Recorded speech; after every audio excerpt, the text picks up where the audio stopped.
So you want to make $100,000 online, or basically any type of money online, whether you want to make your first sale or maybe you want to make $1,000,000. This will apply. Now, I get it. Hold the fucking phone.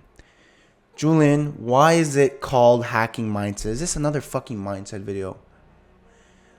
Look, before you leave, let me tell you something. This is not going to be a teaching where, I give you some like garbage ass mindset talk like, hey, Julian, believe in yourself and everything will be good. No, look, this is genuinely something that I've learned recently because I went through my own failures, and I've learned these 3 simple concepts backed by science and backed by biology. So therefore, you can actually now grasp the idea better, understand it better, and actually give you like legitimate steps for you to move forward. And hacking your mindset is really important. Understanding the biology behind it. And let's just get straight into it. I don't want to waste any of your time hacking your mindset. Let's get to it. I want to start off by a quote by Yogi Berra. He's a professional baseball player, and he said 90% of the game is half mental. I have no idea what the fuck that means. You could probably chat GPT it up. I don't know what it is, but it seemed pretty fitting for what we're about to learn. But basically, so most of us identify with the voice in our head that's commenting on the world around us. That voice is sometimes electric with excitement, but usually it's uncertain, concerned, and scared. And isn't that true? Especially if you're a loser that has no friends like me and you're always alone. You have that voice in your head, and it's usually negative all the time, and it's kind of like you're battling with that voice in your head. But look, lucky enough for us, for both of us, that voice isn't us. We are only a small part of our brain. The voice in our head is just an announcer. It's not you. You are your consciousness, and your consciousness is what your brain uses to solve problems it can't handle on autopilot. But understand, the majority of our life is on autopilot. So let's take a look at our brain. I drew a nice graph for you. Look, I know you may... Look, if you're a degen like me that dropped out of school, I'm going to do your psychology or biology class for you here today. I'll be your teacher. So basically, this is just... I want you to understand this, frame, this beautiful picture that I drew, so the rest makes sense, all right? So we call this the onion brain, which is because our brain is separated within 3 different layers, right? So we start off by the middle. It's called the hindbrain, and this is like the radio of the brain. This is responsible for keeping you alive, right? So it's in control of your heart rate, your breathing, your sleeping, your walking, anything that doesn't require you to actually think. So you're not, like right now, I'm not thinking of, okay, Julian, you got to breathe in, breathe out. Oh, wait, heart, you got to beat. Don't forget beating, beat. No. That's being all controlled by the hindbrain. Next, as you have here, this other layer here, you got the midbrain. So this is the radio announcer. So you can now understand that the midbrain and the hindbrain kind of work together. The midbrain is used for sensory data, memory, pattern matching. Basically, it's like the hindbrain, but just for a bit more complex. So, touching, this is like, I'm touching this desk, and my midbrain is telling my hindbrain, this is hard surface. I don't know, shit like that, right? But then you got the most important, well, not the most important, they're all important or else we die, but our forebrain. This is our consciousness. This is us.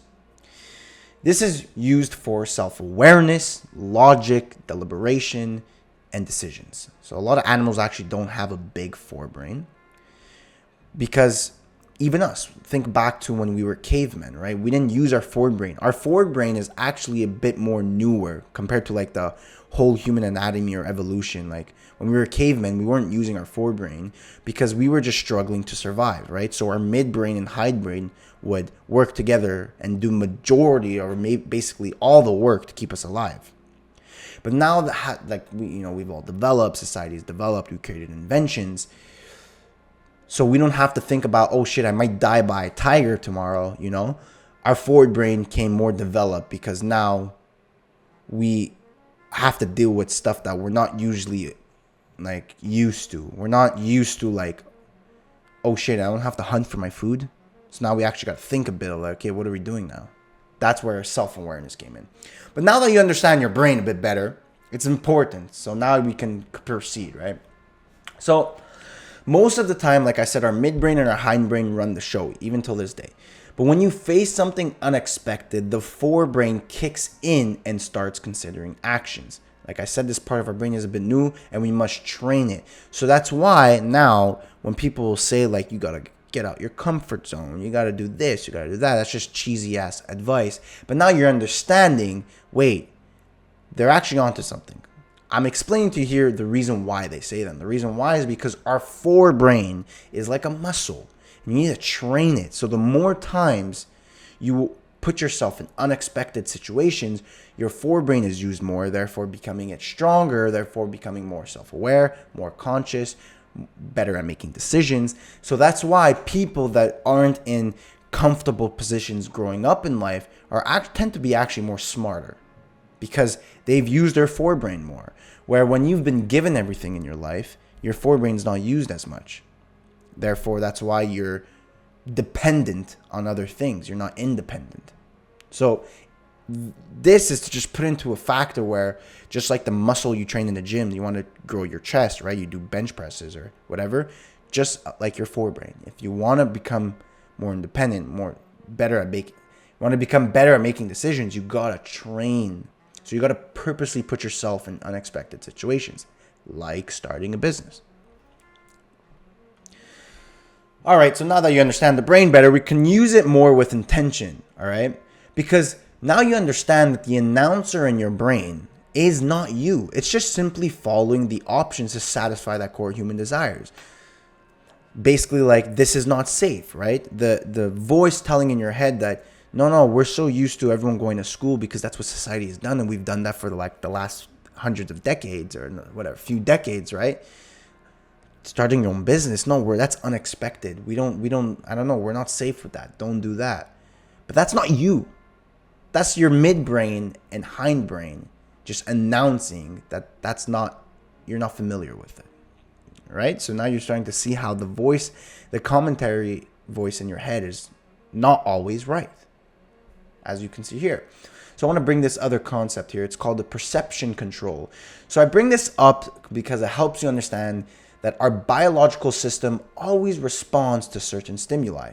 Control the stimuli and you control the behavior. So now this can apply to, other people, to persuade or manipulate other people or manipulate yourself. And we do this because our hindbrain and I'm fucking losing my shit. Hindbrain and midbrain act in ways that maintain our perception of the world with acceptable boundaries. So to make you understand a bit more, so we don't put on our jacket because the weather forces us. We put on our jacket because we feel cold and don't want to feel cold, right? So it's the environment that changes us. It's the stimuli that changes us, that changes our biological system.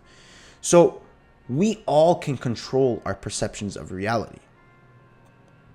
Now, let's take this as our advantage, right? So now again, let me explain you another concept called the reference level. So let's say you're normally used to getting a credit card bill in the mail or on your phone, and it's usually around $1,000 per month. Like, that's your normal. It's been there for like a year, 2 years like that. You're usually spending around $1,000. Now, all of a sudden, something happened. I don't know. Maybe you forgot that you went out to the club and got smash hammered and paid like a $2,000 bill at a club. But let's say all of a sudden, you come get your bill. It's 3x. It's $3,000. Now, you got to be able to pay that. That's what triggers action. If you're so used to doing $1,000 credit card bill and you can afford it and you pay it through your part-time job or job, whatever it is, nothing will change. But now that you owe more money, you need to make more money. You see where I'm getting at? So if you want to change the behavior, you need to change the system's reference point. Now let's go back and let's compare us to thermostats. So as you all know, thermostat is basically you set a reference point. I'm in degrees because I'm in Canada, right? So let's say in my house, I have a thermostat and I set it to 20 degrees. I want the house to be 20 degrees. If it's not 20 degrees and it's under, even 19, but let's say it's 15 degrees, that triggers action and that turns on the heaters and it heats up the house till it's at 20 and then the heaters stop, right? But the point of why I have this thermostat here as two different ones, because the second option here has the reference point at 30 degrees. So now, even if it's at 29, action is taken because the reference point is at 30 and it needs to get to 30. So you can see how changing the reference point leaves you a bigger area for more action, but better results. Let's say you want the goal is to fill the thermostat as high as possible, right? So that is why changing the reference point can achieve your goals. So I'm going to go back so now you understand thermostat example. So we're like thermostats, right? So now you understand that changing the reference points level changes behavior. Now I also want to bring another concept called conservation of energy. So we've evolved to avoid expending energy unless absolutely necessary. So as an example, our ancestors back then, they didn't go run around the sun for no absolute reason all day until they collapsed of exhaustion. No, because they would die, right? They would save their energy for hunting, gathering food, building shelter, whatever it is. Just running around uselessly is a waste of energy, right? So conservation of energy explains why some people are dead-end jobs for decades, even though they know the job is not great. If the work is okay, the bills get paid, and the job never becomes stressful enough to violate their expectations, people won't go out their way to either get a promotion, to find a better job, or even start a business. People only start to expend effort or to do action if their reference levels are violated. If not, they do not act. So I want to take a pause to make you really understand that, seriously, this is the reason why you find yourself, sometimes, like even me, again, my reference level, I experienced it, how my last winter, I made, let's say, 20, 30 grand, right? And after I hit that winter, I saw that I got more lazy. I got lazier. I wasn't as efficient. I wasn't hungrier anymore as I was when I was completely broke. Why? Because my reference level was that. It was around a few thousand, like, $20,000, $30,000. And that's where I became more comfortable. But if my reference level was at $1 million, even if I made 20, 30 grand, I wouldn't stop, because that's not like anything under my reference level is not normal. Like, life is panic mode. But because I had a reference level that was low, once I reached that reference level, I stopped putting on the heaters. So how do you change the reference levels? Now, that's a very good question, because clearly it's the reference point that allows us to take more action. And there's a story about Roger Bannister, which is this guy, right? Before him, everyone thought that running 1 mile under 4 minutes was genuinely and physically impossible. Like, no one did it because everyone thought it was impossible. Now, this boss, Roger Bannister, came out. I don't know how he did it or why he did it, but he beat it. He ran a mile under 4 minutes. He beat the odds. He did what everyone thought that was physically impossible and did it. But he just didn't do it after. Everyone else achieved the same goal after. So because he did it first, he proved that it was not physically impossible. So many people then broke that milestone of running a mile under 4 minutes. And this broke psychological barriers for everyone. And this is what I always say. We always have limiting beliefs, right? And we need to break down those limiting beliefs. And that's where you can take advantage of looking on people online that have achieved the goals that you want to achieve. That's One of the main reasons why I record and be so authentic, because look, I understand there's so many people that post now of them making money. And because there's a lot of liars or scammers or fake people online, people don't believe it now. And that's why I come in and I want to be so authentic so I can gain that trust in you to like break that limiting belief that look, I actually did it. I'm not hiding anything. I legit, like, you see me grinding. You see me day by day showing up, working at it. And I actually did it. I show you how. And that should be a limiting belief knocked down for you because I'm no different to you. So if you thought that the numbers that someone else made, like you thought that a certain amount of number was impossible for you, it's not. There's people who are in worse conditions who've achieved greater. And that's where we should take advantage of because we're going to always compare ourselves to other people online. But that's where you can take advantage from the positive side of understanding that, look, I want to achieve $1 million. It's not impossible. Someone else did it. What makes them so different to me? Nothing. I can do it as well. And that's going to be my reference point from now on. If I'm not making $1 million, panic mode. I got to do action. I got to. You're hacking like your biological system to genuinely be heated. I'm trying to connect everything together. To genuinely be heated for you to really work, to really grind, to really lock in and focus. And so now that we've explained everything, and you've already probably heard about all this before, like all this mindset, talk, shit, whatever. But now you have a deeper understanding backed by facts and science. This is not something that I'm just like coming out of my ass like, yo, you can do it if you believe in it. No. Like, this is literally biology. I literally just gave you how to whatever. That's just the title. But like how to genuinely believe in yourself using scientific facts and biology and understanding our brain and how we work. So now you can really take action and achieve your financial goals, or basically any goal. I could have titled this video anything, but I really want to speak to you who are, maybe wants to find or make a successful e-com store. But even it's any business model or even any personal goal. Maybe it's fitness. You can achieve it by using this, like understanding the simple fundamentals of biology. And to sum it up, all you really need to know is that something you want is possible. Someone else has achieved it, and you're no different to them. And you'll find a way to get it if you set that goal as your reference point. And the reason why I like teaching fundamentals is because that simple sentence of "you'll find a way." If this is your reference point, how you get from there to your reference point, there are unlimited, like billions of different variables that could possibly happen for you to do. So for me to tell you, hey, this is a Shopify setting that you can turn on, bro, that's garbage. It's garbage. But now that you understand the deepest fundamental of how us humans work, I think this is what can actually make you achieve 100 grand.